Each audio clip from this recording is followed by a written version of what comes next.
I've known Gary for over 25 years, and I can tell you with great confidence that he has never won an Olympic gold medal. He can't catch a football. He didn't get a job as a CEO at a Fortune 500 company, and he will never win a political election. However, I can truthfully tell you, Gary has been the communications coach for people who have achieved those accomplishments. He has guided them in choosing the right words for interviews, meetings, career growth, and personal branding. In our personal lives and business lives, we depend on words to articulate our thoughts, our ideas, our expectations, and our emotions.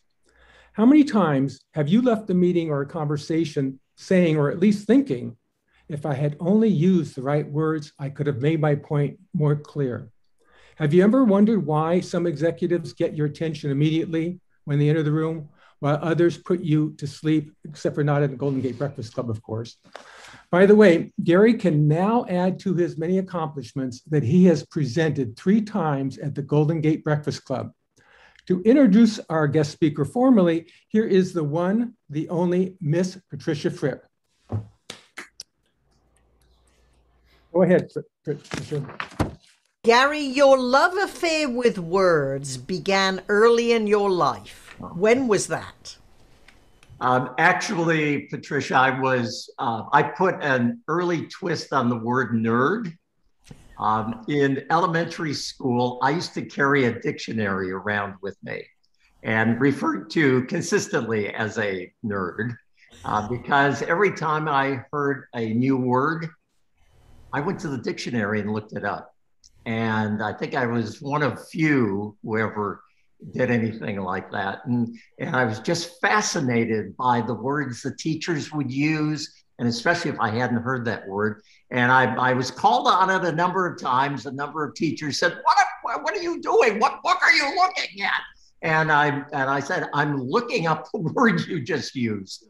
And so I started in elementary school carrying this dictionary around. My parents, as a coffee table book, had a 1929 version of Webster's dictionary that I think had 200,000 words in it. Today's dictionary has about 470,000 words in it. And I used to thumb through that dictionary all the time. So where did this pay off? Well, when I was in 6th grade, my teacher selected me as the MC of our 6th grade graduation. So by the way, I consider that my first professional speaking experience. So anyway, so that's it. It started in elementary school with a fascination for words. Well, throughout your career, you've been paid to give advice in all areas of communications. I will pose a few of your most frequently asked questions. You have my personal commitment. As difficult as it will be, I will not answer them myself. Okay. One of the most frequently asked questions in business and personal communication is, tell me a little about yourself. What do you recommend when your clients ask you that? Yeah, one of the great questions of the Western world. One of the great questions that's always asked in interviews, networking meetings, back when we used to get together for networking and you would come into the networking group. We would be asked, so tell me a little bit about yourself. And there are so many situations like that. And there are times in even meetings where people will go around the room and just like you're doing this morning and everybody introducing themselves. And by the way, there were some, great introductions this morning. That was very impressive. The important part of tell me a little bit about yourself is it's got to be short. We haven't been invited into the conversation yet. And so if the shorter, the better. I mean, it's sort of like if your car looks good, you look good. I mean, it's sort of like that. And that just gets somebody into the whole conversation. The important part of being short in our introduction is that there's an important second question that comes up. And although the first question is important, tell me a little bit about yourself. The second question usually is, tell me more about that. And that's when the doors swing wide open and we can go marching in and we can talk for as long as we want to. But we've got to be invited into that conversation. So when you're thinking about that introduction, when you're asked to tell somebody a little bit about yourself, and by the way, the key word in there is tell me a little bit about yourself. That's in what we want to do, again, is be short with that, but talk about the impact that you have on a company, on other individuals, in your career, the impact that you've had in your career. And that's why I chose as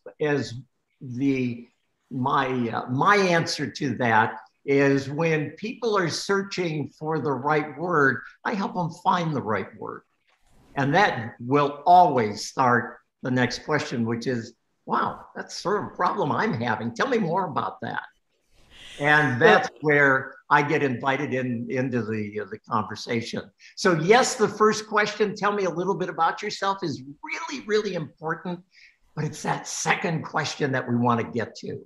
So when you're talking about your impact and getting invited into that, that's the key. Good. In your opinion, what is the #1 secret to great communication? Oh boy, #1. Yikes. I would, if I may, can I stretch it out to maybe 2 or 3? The #1 is preparation.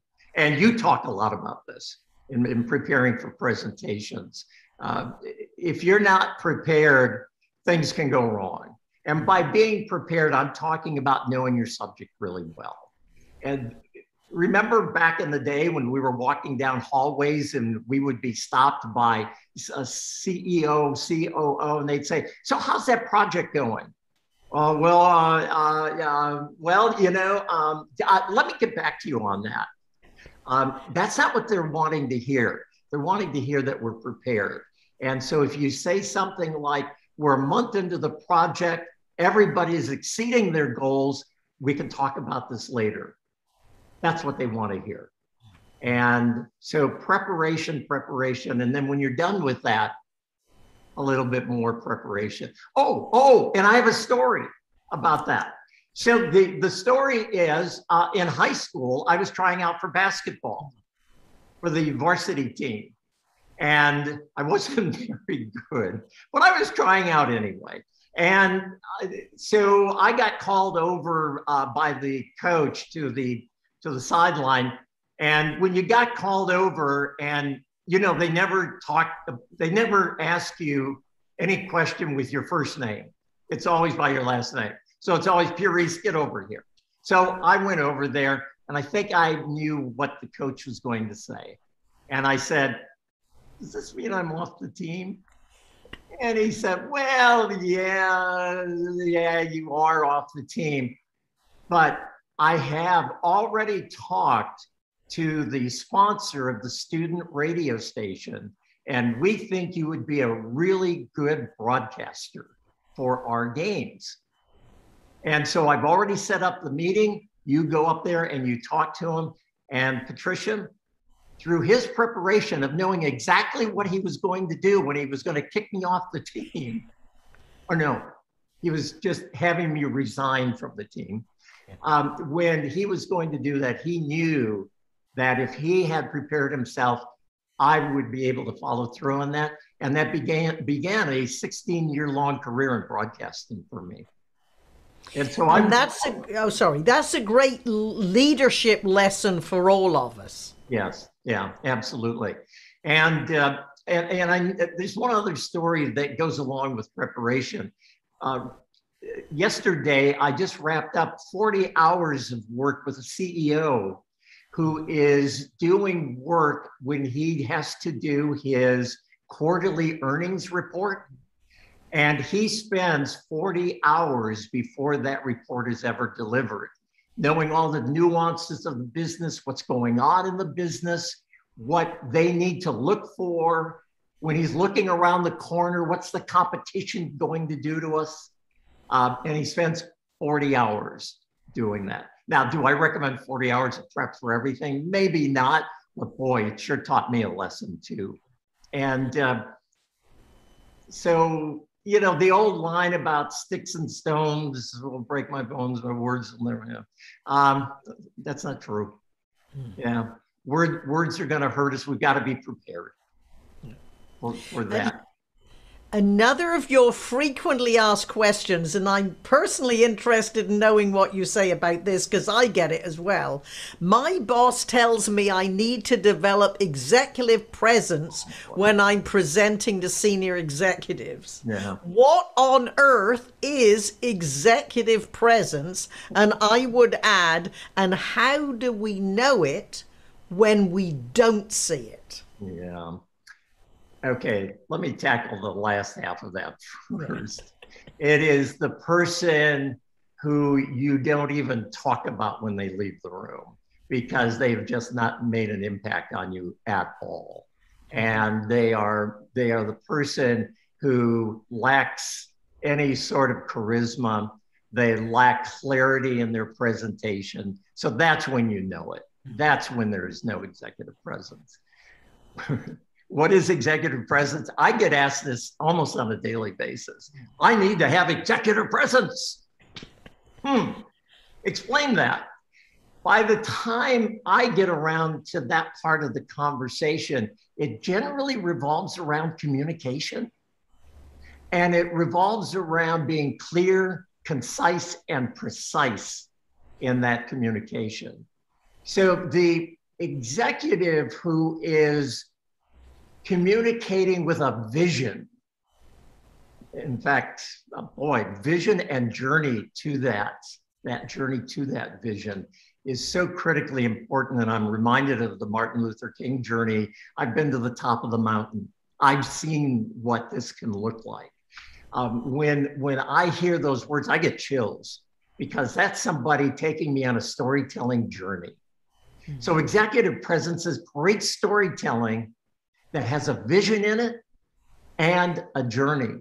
You know, I recently wrote an introduction for a CEO. He took on a new job and he was introducing himself to an all hands meeting.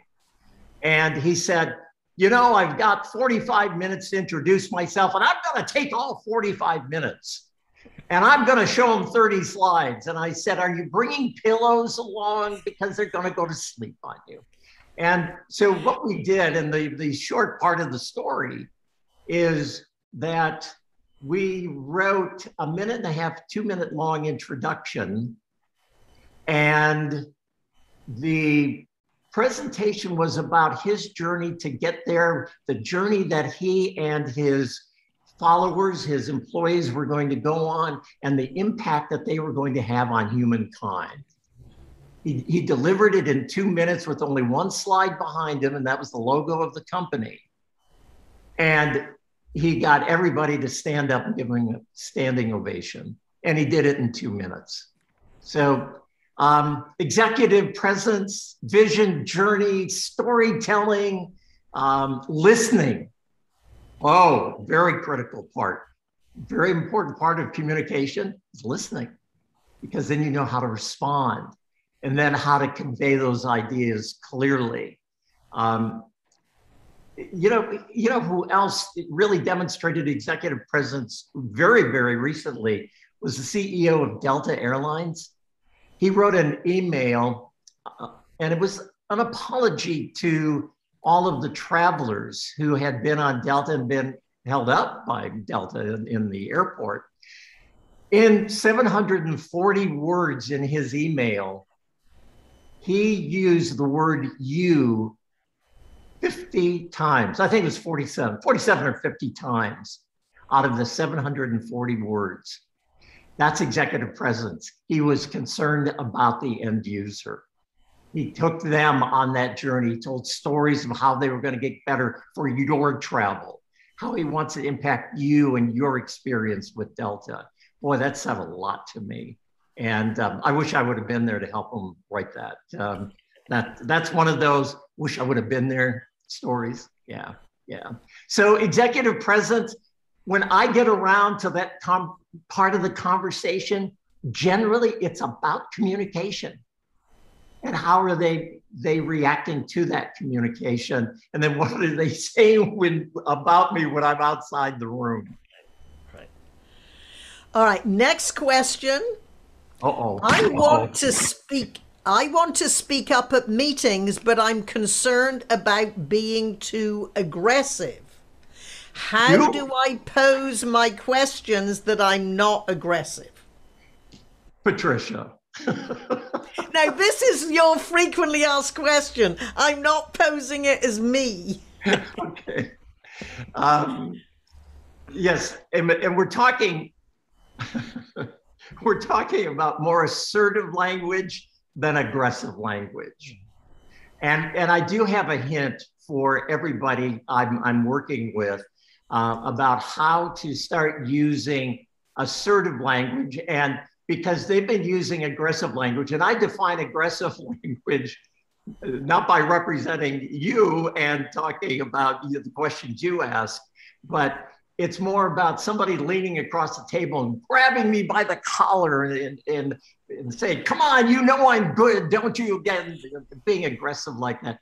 It's more about being assertive. And one of the things that I have people do is go over their last speech, their last meeting, or even an email that they recently wrote. And I'm talking about something that's in the moment, something that they just recently did. And look at all of the verbs in there. So there might be words, verbs, in there that are verbs like thinking, doing, coaching, speaking, learning, but they all have ing at the end. And not to get overly technical here, but those are called gerunds. And gerunds are very passive. So if you take the word thinking and you drop the ing and you just use the word think, here's what I think about this, rather than, I've been thinking, should we do this or shouldn't we? It's very passive, but when you say, here's what I think about that, and then you get into it, it's more assertive language. And that is one of the keys to being more assertive than being aggressive. And so I recommend to everybody, go back, check your emails, print it out, print that email out, or print the speech out, presentation, meeting, whatever you're going to do. Go to all of the verbs that have ing and cross out the ing, and then read it to yourself or read it to somebody, and you'll hear an entirely different tone.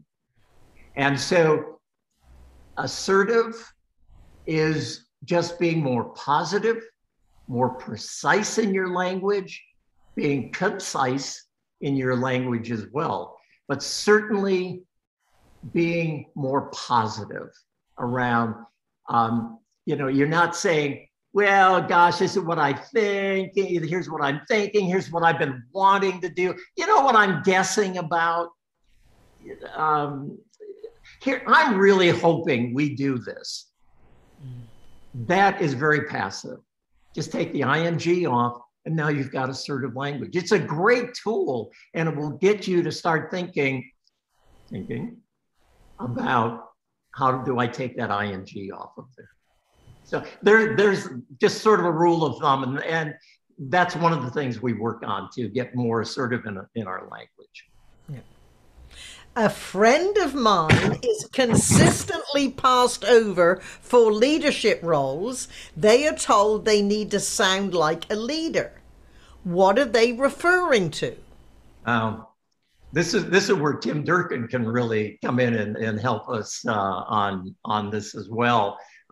You work with executives, and you probably hear executives speaking all the time.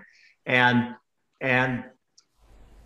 well, let me tell you, I hear three different levels of conversation. I hear managers, I hear specialists, and I hear the leaders. And I'm working with a person right now who is absolutely brilliant in leadership development. He's off the chart. He's worked for the Center for Creative Leadership. He's been at the top of the food chain there. He's almost at the top of the food chain in the company he's working for. There's a problem. He is not speaking like a leader. So I received a call from his CEO and said, we want to move him up to an EVP, but he's boring us to tears. And we need to get him more excited. We need to get him discussing more clearly, with clarity, those ideas that he has. But he's using manager speak. And so I watched a presentation he did, and he was using words like, here's what I count, here's what I report on, here's the control that I have over the pace of the projects, here's the plan that I'm implementing. That's a manager talking. So what we've done is we've gone to more, back to the vision idea, gone back to more vision, gone back to more about the values that they're expressing at work, talking about the resources that we have available to us, not only in terms of the people we have available to us, but what kind of funding are we getting? And also, leaders talk about challenge and how to empower people, how to coach and mentor, coach people. And so leaders have that different conversation. Managers are talking more about today and what they're doing, more of a tactical approach, whereas these leaders that you're talking about and the calls that I get all the time is, we want to move this person up, but the language just isn't there. I hear the manager speak, and then I hear the leader speak. When also, and I mentioned the word specialists. Specialists have their own language as well. There's a very technical expertise that they've got. They talk about action steps. Here's step one, here's step two, step three, and here's how we're going to get through it. Here are our deadlines. We've got to match these deadlines. And then here's how we're going to price this and what's the ROI on that. So that's how specialists. So when I'm in these conversations, especially in the early going, when I first get that phone call about we need help for this person, I start to listen for these words that they're using and how are they managing those words. And generally it comes out to managers, specialists, and leaders.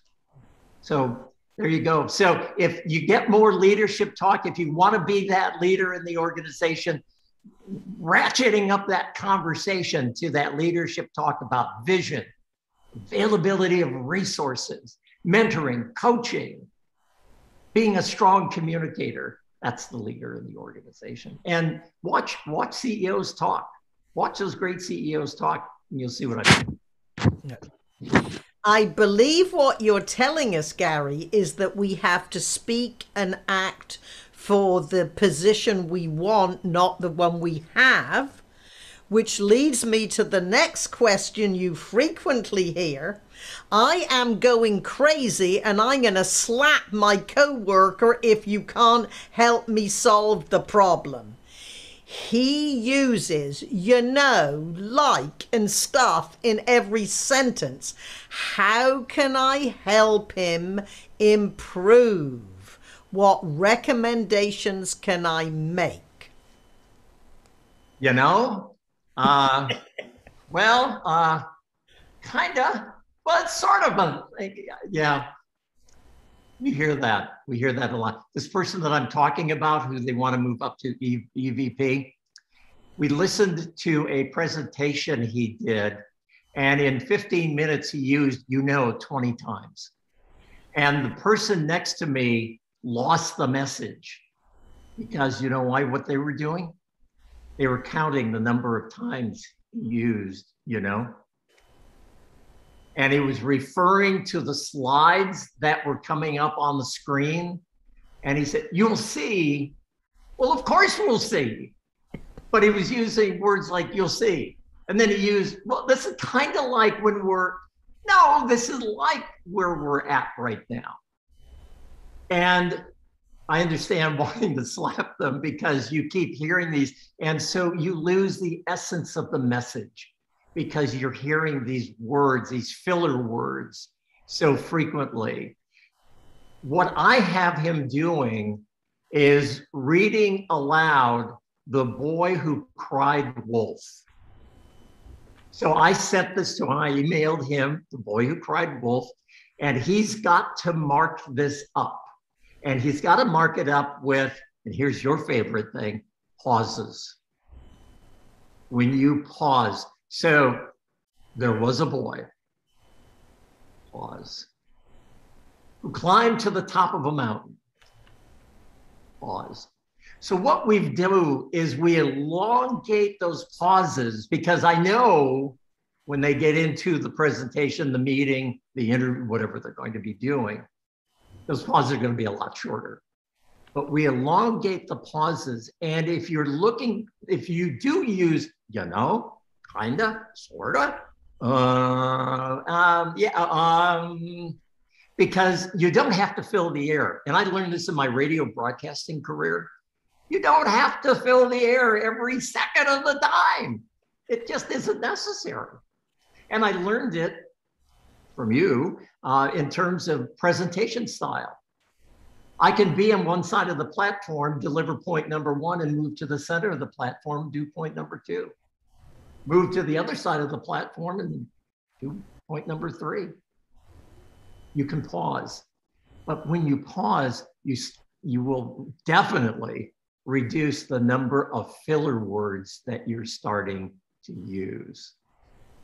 And there are so many examples of filler words, and we've named a few, but I think we all know that we try to fill that time.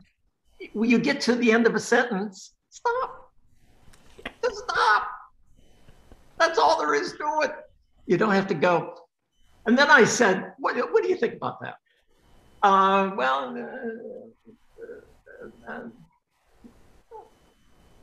Here's what I think about that. To start without you'll see on the slide. No, I see on the slide of it. It's more about delivering data. It's like sort of dump the data and tell us a story about it. But do it with those important pauses. There's another thing that I'd like to attach to this too, and that's apologetic language. And we all get caught up in apologetic language, especially in the business world. And I find a lot of people saying, Jim, do you have a minute? This may not be important to you. It's sort of important to me. No, that's apologetic language. And we run into this so much. And I run into it in meetings where I'm sitting on the outside of the meeting and I'm watching the meeting take place.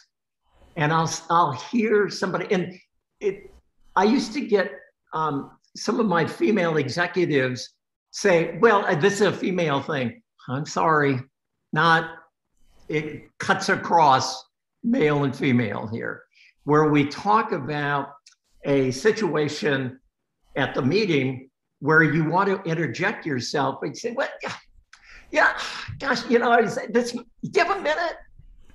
You may not have time for me right now, but this is, no, it's not that important to me. But if we talk about it later, maybe it'll be important. And I know that's an exaggeration, but it happens. I have seen it happen. So be careful of not only the filler words, but the apologetic language that you're using. It's not, have you got a minute? There's something's on my mind right now. It really needs to be addressed. I've got time now. Do you have time that we can discuss this, or is it better at another time today?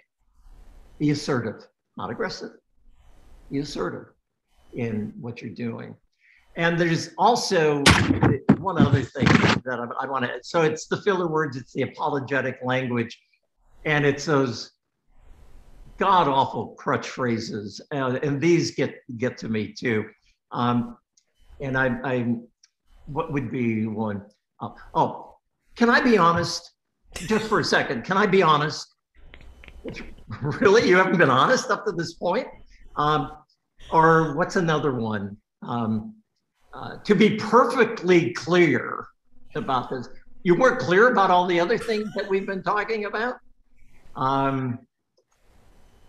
Honestly, here's what I think. Oh, here's a good one. Been into an auto dealership lately? Trust me, there's one.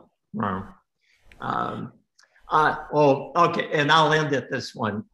These are crutch phrases that we've got to start eliminating from our speech. Don't take this wrong. What's that always followed by? But, so you know it. And what happens there in terms of leadership and the leaders I'm working in, if they're using filler words, if they're using apologetic language, if they're using crutch phrases, it takes the essence and the real meat of what they're trying to say, takes it right out of the conversation. And all of a sudden there's trust, and it leads to a distrust, not a trust. And you got to trust those leaders. So there, filler, crutch words, and apologetic language. And I think at that point, we have a more precise, a more clear, we're talking with clarity. We're talking with precision. And we're also being concise, because we've cut down the kind of, sort of. Yeah, so we've got that down. That was a long answer to that question, but you got me thinking about all of those things. Yeah. That's wonderful, and it's a great example of adding more depth and similar topics that go into one. Now, I have more of your frequently asked questions. However, as it's 8:35, I think this is a great time to open it up and see what specific questions our audience might have. And Jim, I don't know if you can see hands or anything in the chat. Okay, Alan Garber, do you have a question? You're waving a finger. Yes, I do. Hi, Gary. Hi, Alan. Great presentation. Thank you. A little while ago, you discussed certain things that would be female versus male. Yeah. Talking about the sorry language. Yeah, the sorry stuff and all that. Yeah. I'd like to know about that dynamic, because we know that there are situations, for example, where a man might say something speaking to a group, and he would be considered assertive, and a woman would do the same thing, and they would say, well, she's a bitch. And we have that stuff, and you know that's true. So how do you deal with female versus male clients, and how they speak to people, and if there's a different dynamic with the reaction that the audience gives to the female versus the male? Yeah, and Alan, that's a great question. When today, I think we are more fortunate than ever. We're starting to cut that boundary down. And that has been so critical in all of the work that I've been doing. So my approach today, not before, but my approach today on it is I treat this equally. And I'm talking about assertive language to both. And we did hear that. You spot on. We did hear that. And I'm just so grateful and so thankful that we have begun to cross that boundary. I don't know if we're totally there, but we are beginning to cross that. And so my approach in doing it, and I know cohorts of mine are starting to approach it equally now.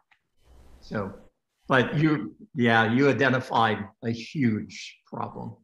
Yeah. Claudette Good O'Neill, then Janice Litvin, then Bill Buchanan, then Ricky Wilson, and I hope, Prost, you're helping me keep track of these. Claudette next. Actually, this is not a question. It's a follow-up on the other. When I was an executive in Silicon Valley, I got around that, and I'd like to know what you think about this, Gary, by putting actually more pauses in between the assertive words. Yeah, absolutely. Yeah. What a, yeah, the answer is yes. And that, because that will just stop the conversation. Now they got to pay attention to the next sentence. Well, they didn't think I was as much of a bitch that way, so.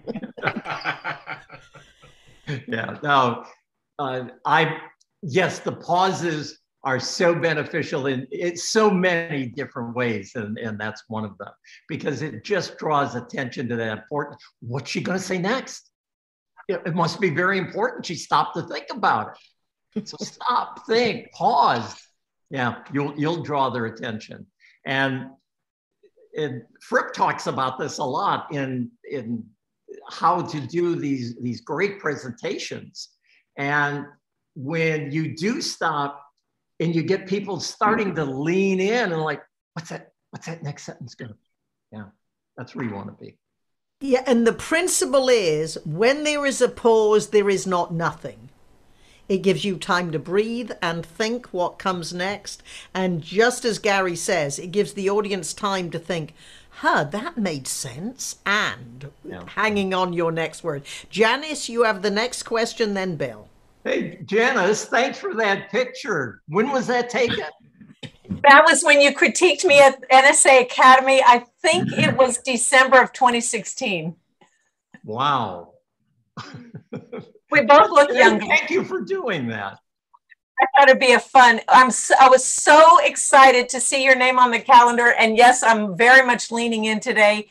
My question is, lately we've seen a lot of talk in the business vernacular about emotional intelligence. So my question for you is, how can an executive, through her or his language, communicate emotional intelligence, which then engages employees to get on board with a new mandate or whatever? I'm very clear on this one. It's how you listen. Because when you listen, you acknowledge. You are giving that person value. And also, when you are doing that, you can start the next sentence with yes, and follow it up with whatever your idea is. That is EQ all over. And it is that recognition of the other person speaking. We have hit a divide. Not, and I'm preaching to the choir here. Yeah. We've hit a divide in our communication, but we have failed to listen.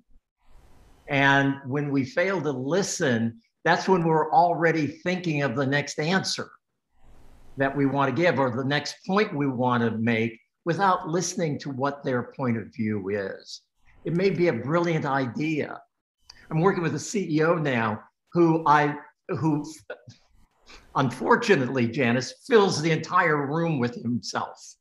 And even though we're still virtual, he's still filling the room with himself because there's so much ego going on. I've literally got him down to asking 5 questions. And he's telling me, it'll never happen, I can't do it. Here are the 5 questions. Who, what, where, when, why? And I'm telling him those are the only 5 words you can use in this meeting.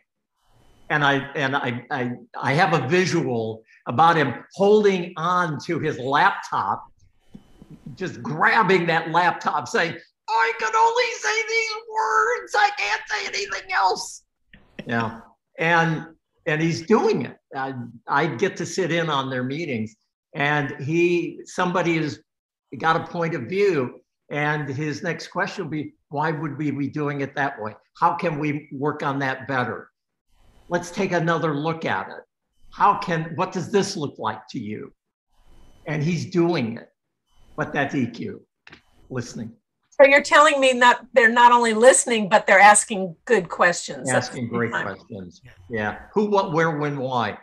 If you're worried about how do I get into a meeting because I'm always afraid or I'm somewhat hesitant to get into a meeting, who, what, where, when, why. Ask those questions. You'll get right in the meeting. All right. As far as the who's, we have Bill, Ricky, Betty. Take it away, Bill. Gary, I consider you and Patricia word warriors in the language battle. Well, thank you for putting me in that company, Bill. I'm telling you that I wasn't a nerd like you were in high school and that sort of thing, but I always was fascinated with language. Yeah. My favorite author is Hemingway, stuff like that. Anyway, I'm an outdoors guy, but anyway, and I've written 3 books. This was some years ago. I'm still waiting for even any one of them to reach the New York Times bestseller list. It hasn't happened yet, but there's still hope, right? But I wrote a book some time ago about a military conflict in a land far, far away, a long, long time ago, right? And I got a call about a year later from a Marine rifleman who was in my platoon. He only has one lung now. He said, "Lieutenant," I mean, this was just a few years ago. He said, "Lieutenant, you were talking about us settling in near a Buddhist monastery one evening, and you used the word crepuscular." Ooh. He said, "What the hell, sir, does crepuscular mean?" You know what? I had to look it up. It means dusk, twilight. I said, "Why in the hell did I use that word?" But anyway, I just have a question for you here, and that is, more and more these days, it seems, maybe it's just me, but I hear people in public speaking using what we used to call valley talk. It's an uptone at the end of the sentence, every sentence. And I said, you know what? You can lose me in about 30 seconds. And it actually happens. I talk about bias and that sort of thing. That wipes me out. What do you have to say about that? Let's see, do we have another hour? Yeah, right. Yeah, if I could take the next hour or two. So, Bill, my thought on that is, right? That upspeak like that drives me crazy. I work on it with a certain age level a lot because they're very much into that. And it's like they're asking a question at the end of every sentence. And there's not a question at the end of every sentence. These are statements. And so it's easy to get around it, but I agree with you that, boy, in the 90s, Bill, it was rampant. And we had to work with people to get them over that. But it does, when somebody goes up and up and up, and it's like, okay, stop. Good point. Gary, Ricky? thank you for a very interesting presentation. 2 of the most interesting tools in rhetoric and persuasion, and they can also be very effective, are humor and fear. But they can also explode in your face, meaning if you're trying to be funny and you're not funny, you're in trouble. And if you're trying to scare somebody and you ain't scary, you're in trouble. What are your thoughts on that? On the humor part? Sure, humor or fear, your choice. You'll never catch me telling a joke. Well, first of all, I can't even remember them. So I'm, that takes me out of that category immediately. My humor comes more from the moment and reacting to things that are going on. And so the audience is seeing it happen, I'm seeing it happen, and it's fun. And we have a little bit of fun with it, but it's more, again, in the moment. You are so right. Somebody's in a meeting and they're leading the meeting and say, well, I've got a joke to tell you.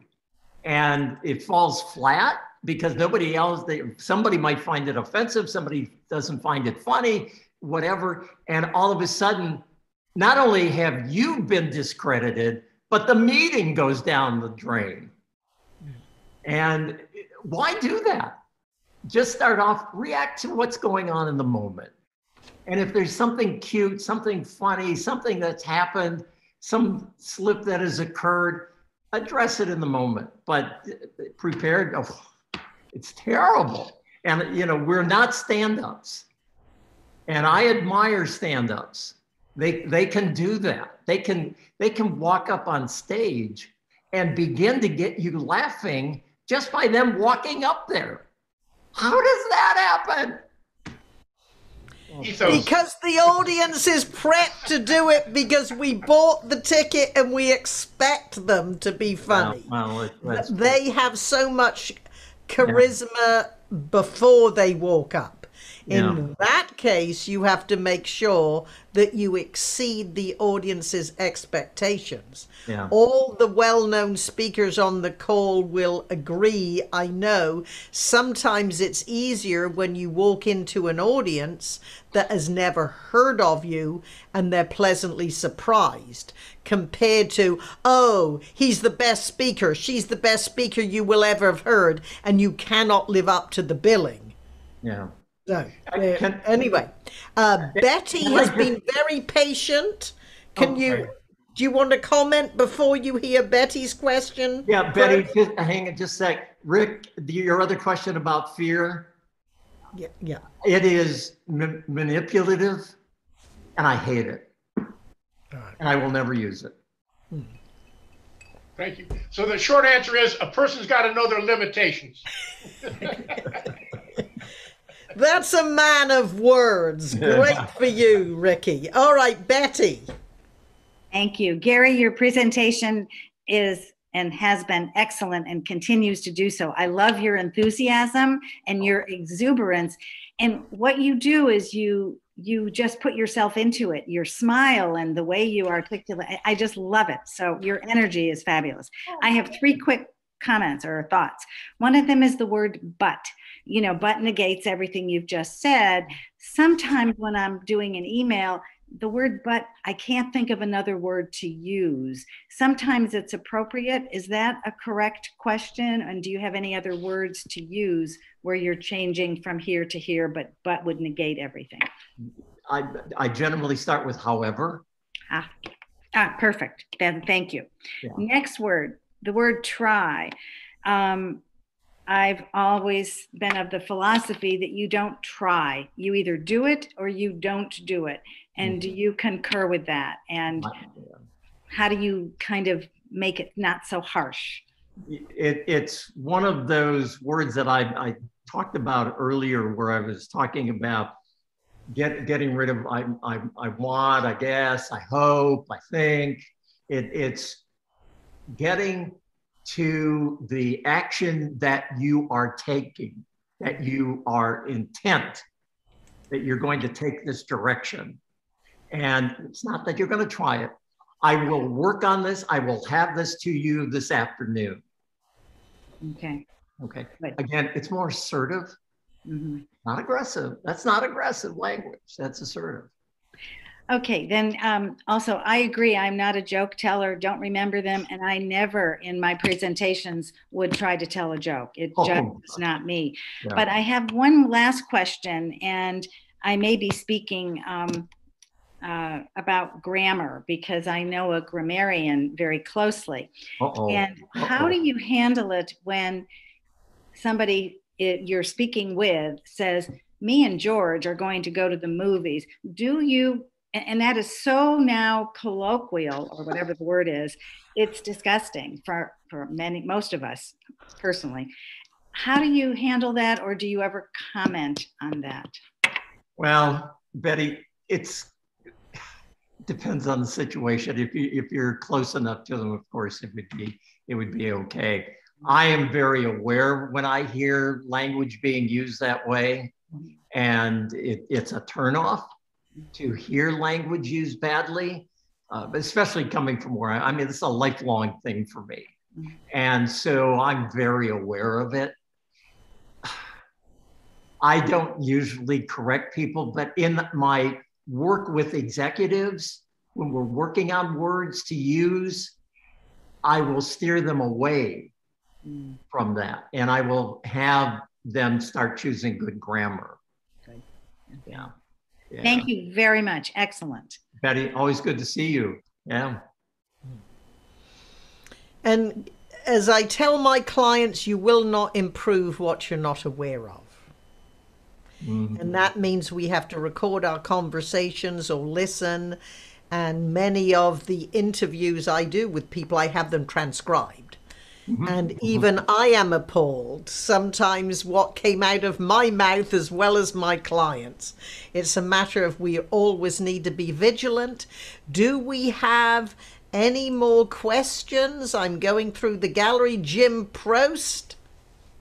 My question is this, or actually a statement, is I talk to my students and say, do you realize how many times you say and in your presentation? And at Berkeley, we have to record our presentations. And all of a sudden I noticed I was saying and a lot.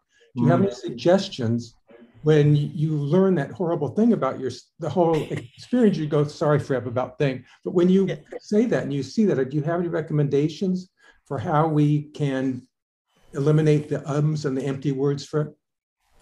Gary? Yeah, when you've got that plethora of filler words to use and you've recognized it because you've recorded yourself and you can see it, as we were talking about, start pausing. Come to the end of the sentence and just pause. Start the second sentence. So in that example, when you come to the end of a sentence, then you want to pause. That's not what I did. When you come to the end of the sentence, stop. Begin the next sentence and do it that way. But you've got to start practicing that. And the recording yourself, I think, is so important. And painful. There you go. Question from Randall Reeder. Well, it's a comment. Toastmasters clubs are a great benefit because in Toastmasters, we always count the ahs and ums and fillers and other things like that. So, yeah, recording your presentations and interviews is a good idea. Yeah. Toastmasters, you get immediate feedback.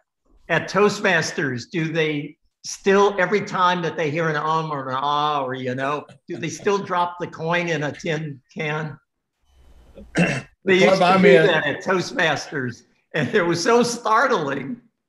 I did that a couple of times and very early in the going, and they dropped that in there, and I stopped and I looked at that, and it threw me off, and but it stopped me from doing it. Yeah, the clubs that I was in early on, 40 years ago, we did that all the time. The one I'm in now, we don't do it, but I think it's a good idea because it does get the attention. Oh, it does. There's no doubt. We are at 8:53. Obviously, you can tell, Gary, everyone is very, very exciting. We have another professional speaker addressing us next week. So before I ask Gary and then pass back to our president to close, Gary, you can think of a final walk away, like last words linger. Janice, would you like to give us a promo on next week's speaker? Janice, I can't hear you. You need to unmute yourself. I would ask Craig or Tony to tell us about next week's speaker. I don't have the calendar memorized. I'm sorry. Well, how about if I give you a clue about Einstein? Would that remind you? That's not our speaker for next week, I don't believe. Oh, it isn't? No. Who is our speaker for next week then? I think we had someone and then they dropped. That was someone going to talk about Sausalito, right, Tony? Yeah, they weren't able to make it, but we have an opening. Right now we do not have a speaker for next week, though I'm thinking about speaking myself. So. Oh, good. But whoever we have is going to be good. I can just tell you that. And then we'll have Meredith Hall the following week, who will be talking about Einstein, I believe. Okay, good. All right. Boy, if you've got Einstein coming. And do remember we have Douglas and Carl who maybe could jump in at a week's notice. And also Jim Markham, remember, is while he's in California, would be available. So it's good to have a list of people we can call. Yeah, if Jim's available, we would love to have Jim Markham. Not that we wouldn't want the other folks mentioned, but I know Jim's in and out from Oh, debate. we'll be yeah, in touch I believe with, he's in Southern California. This is the gentleman who took over from JC, his clients when Jay died, and he's been on to be outrageously successful. And funnily enough, he comes from Farmington, New Mexico, which made my ears pop up at that reference. Gary, do you have a walk away last words linger around communications? The presentation skills classes that I took very early in my training, interestingly enough, had as the first or certainly the second topic in the presentation class, listening. Listening and how critical listening is to good communication. I put it at the head of every time I'm doing a coaching or a mentoring session. Listening is right at the very, very top. Because if we don't listen, we're not going to be able to respond with great questions like who, what, where, when, and why. So pay attention to that. That would be part of the executive presence. Think about taking away the apologetic language. Think about taking away the filler words. Do more pause in between each of your sentences, and you will become a great presenter. Thank you, Gary.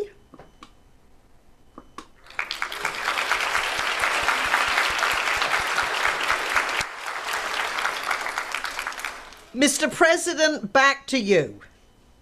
Thank you, Patricia, and thank you, Gary. That was a fantastic presentation, and everyone stuck around. So, and the Q&A was great. So I can hardly wait to review the recording. With that, we're at 8:57. We'll keep the room open for a few minutes if anyone has any final questions, and we'll go ahead and end the recording right now. Tony, would you mind doing that?